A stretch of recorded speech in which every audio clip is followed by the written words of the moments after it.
kepada Allah. Kepada Allah yang mengutus anaknya yang tunggal untuk menanggung dosa kita. Maka Tuhan menganugerahkan kebenaran itu berdasarkan karya Kristus, bukan kebenaran manusia. Tidak ada manusia yang benar di hadapan Tuhan. Saudara dan saya adalah orang berdosa, tapi Tuhan berkenan menganugerahkan kebenaran itu berdasarkan iman percaya kita kepada Yesus Kristus, Sang Juru Selamat, yang kita rayakan hari ini. Kebangkitan Yesus. Ayat 10, saudara. Yang kukehendaki ialah mengenal Dia. Saudara, lihat. Bukan secara statik. Jangan sampai 30 tahun mengenal Tuhan, atau 40 tahun mengenal Tuhan. Sama saja, masih minum susu ataupun bubur. Keras sikit, tersinggung sudah. Jangan kumpulkan guru-guru hanya menggaruk-garuk telinga. Dalam Timotius mengatakan akhir zaman, salah satu tanda adalah orang-orang percaya mengumpulkan guru-guru yang hanya memberi apa yang mereka mau. Garuk-garuk telinga saja. Jangan kamu sebut ini ya, jangan kamu sebut itu ya. Dan panggilan saya adalah memberitakan seluruh maksud Allah yang dinyatakan dalam Alkitab. Kalau saudara tunjuk mana bahagian firman Tuhan, saya akan aminkan. Saudara dan saya harus ada sikap seperti itu kan. Kita tunduk kepada kebenaran firman Tuhan. Memang bukan senang kita tafsir, karena itulah Tuhan ada rasul, ada nabi, ada pastor, ada penginjil, ada guru-guru kan. Efesus 4 untuk memperlengkapi jemaah. Mereka yang dipanggil Tuhan untuk menafsir, untuk menghuraikan kebenaran itu supaya kita jangan disesatkan. Pekerja-pekerja jahat, penyunat-penyunat yang palsu, anjing-anjing, hati-hati supaya jangan merosakkan iman kita, supaya akhlak kita, our morality harus dipuji, karena Tuhan kita adalah Allah yang kudus. Dia tidak mau kita hidup dalam yang tidak kudus atau noda dunia ini. Haleluya. Dan kuasa kebangkitannya, saudara. Bicara tentang kuasa kebangkitan Tuhan adalah kita tidak takut mati, saudara. Pandemik juga baru-baru berlalu. Itu satu ujian betul kan, waktu pandemik COVID-19 kan. Sebab kebanyakan orang itu macam hilang sukacita. Kenapa, saudara? Yang jawaban secara ringkas adalah kebanyakan manusia ini takut mati. Mereka belum mengenal kuasa kebangkitannya. Pastor sudah bersaksi 3 tahun lebih saya tidak makan sebiji Panadol. Tidak pernah saya kena COVID-19 waktu pandemik. Waktu selesai mungkin saya kena juga, tapi waktu itu yang ringan-ringan punya saja. Tapi 3 tahun gereja buka penuh, sedangkan 90% gereja tutup.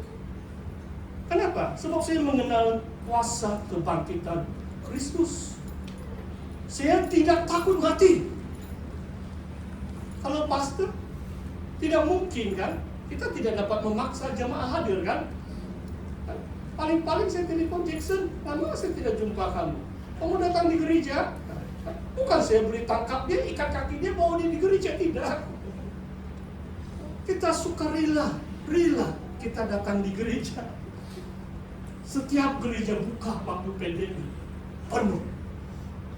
Menurut capacity lah, kita tunduk juga peraturan social distancing dan sebagainya. Dan pemimpin-pemimpin harus mengenal kuasa kebangkitan itu. Sebab akhir zaman lebih mencabar, saudara. Supaya kita mengharungi kesukaran itu dan kita masuk kerajaan surga, kita mengenal kuasa kebangkitan dengan maksud apapun yang berlaku atas diri kita, tidak apa, saudara. Kita mengalahkan maut oleh darah anak domba, oleh kesaksian kita, dan kita tidak mencintai nyawa kita sampai maut karena setia kepada Kristus.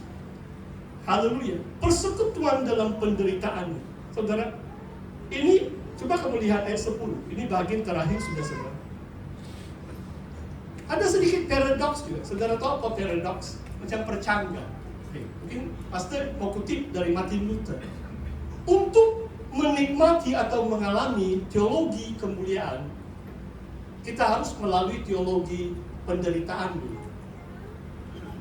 Suffering before glory. Tadi disebut kuasa kebangkitan macam glory kan? Oh, berani loh. Tidak takut mati. Tapi di sini mengatakan persekutuan dalam penderitaannya. Wah, saudara, kalau dalam dugaan pelayanan saya cabaran, kadang-kadang saya rasa macam saya mau mati. Bukan mati secara lahir ya. Orang tutup jalan, orang mau binasakan, fitnah sini sana. Tapi saya rasa saya bersekutu dengan penderitaan Yesus. Yesus juga diolok-olok. Yesus juga dicaci maki. Yesus juga dibawa tuduhan-tuduhan yang palsu. Jadi saya menjadi serupa dengan Tuhan dalam kematiannya. Jadi tidak apa. Kalau saya mati pun bersama Tuhan juga. Haleluya.